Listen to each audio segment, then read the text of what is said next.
Hello, thank you for taking time to look at this video. My name is Bob from Care Matters to You. Have you or are you considering placing your home into trust?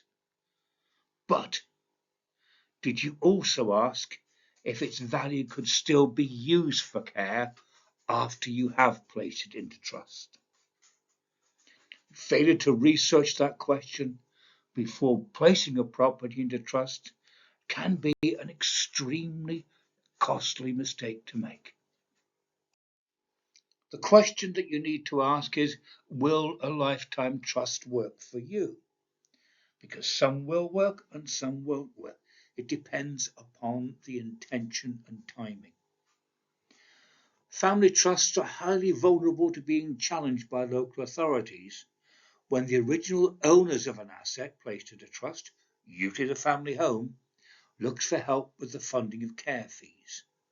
Once savings have reduced to under the upper savings threshold of £23,250 in England and Northern Ireland, £35,000 in Scotland, and £50,000 in Wales. Knowing when challenges are likely to take place and the consequences for family should those challenges succeed is crucial before committing to spending substantial amounts on something that may well not work. Let's have a look at the main issues that you need to be aware of if a property is in trust. In fact, these apply to many care situations. What income can be used for care fees if one party needs care whilst the other resides at home? What savings can be used if one needs care? Will the trust at that point be challenged? What happens if the one living at home dies first or needs residential care too? Will the trust then be challenged? Let's look a little closer at transitioning into care. Scenario 1. One party moves into permanent residential care, the other remains at home. Assets considered as assessment by the council are the incomes of the person needing care, the savings of that person, and the property of that person, along with business or other assets as well. Family often make the mistake of not asking for local authority assessment when savings fall to below the upper savings thresholds of 23,250 England and Northern Ireland, £35,000 Scotland, or £50,000 in Wales, usually because they fear the imposition of Big Brother. Let's now break that down. If the assessed person is over pension age, all the state pension and 50% of any private or works pension must be used for care fees. The other 50% of any private or works pension should not be used for fees. Only the savings of the assessed person, plus 50% of any savings or accounts that may be held jointly, must of course be used for care fees. Money invested in an insurance bond may qualify to be disregarded for care fees.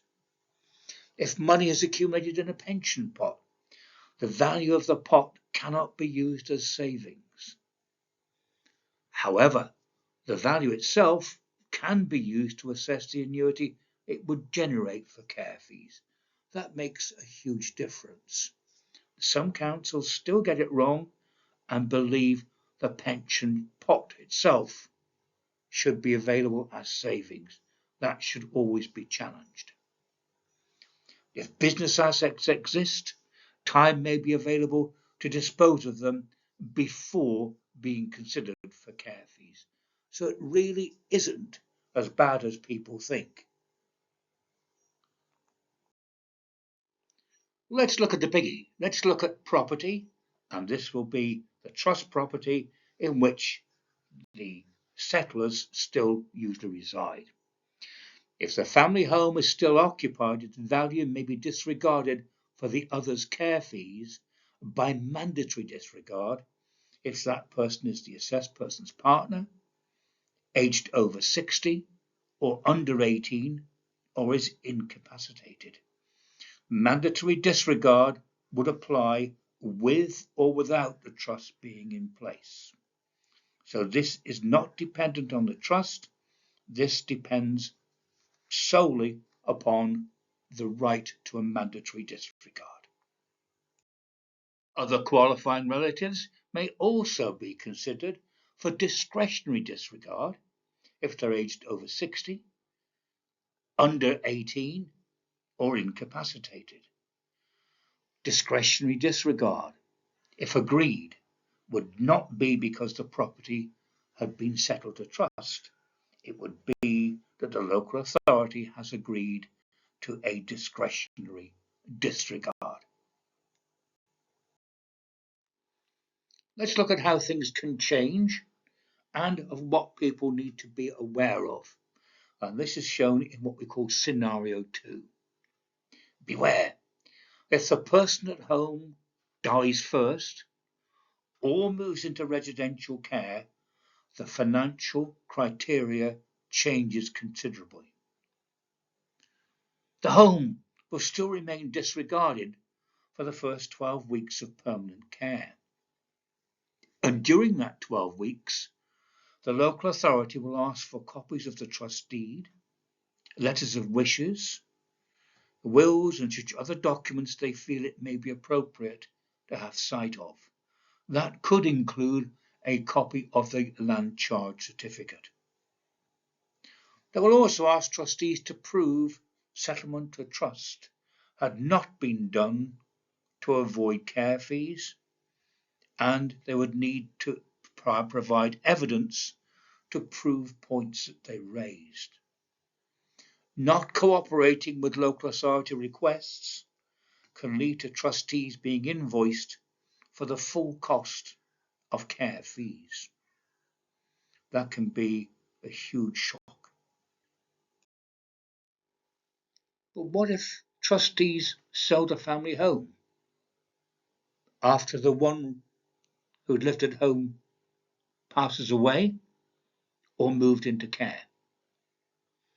It is not uncommon for trustees to believe when the first settler moved to care, the trust had protected it from care fees, rather than it having been protected by mandatory or discretionary disregard. And, as in many instances, local authorities take some months to complete financial assessment, feel selling it would be the best option. That's understandable because of the cost of maintaining an empty property. That can, however, be extremely unwise. In many instances, having sold trust property, trustees distribute the proceeds of sale to beneficiaries, including themselves, who may also be appointed as attorneys under lasting powers of attorney. That duality could lead to unintended consequences. Because if trustees fail to prove the property had not been settled to trust to avoid care fees, the consequences could be quite far-reaching. Let's look at those potential consequences. Trustees could be invoiced for the settler's care fees. Trustees would need to reclaim funds already paid to beneficiaries to then use those funds for care fees. Failure to pay invoices could adversely impact the continuity of care. Recovery action may be taken against trustees if invoices remain unpaid. A safeguarding inquiry may also be initiated against the attorneys, which could result in an application being made to revoke the powers of attorney. Why pay thousands of pounds to avoid care fees for schemes that may not work when tested?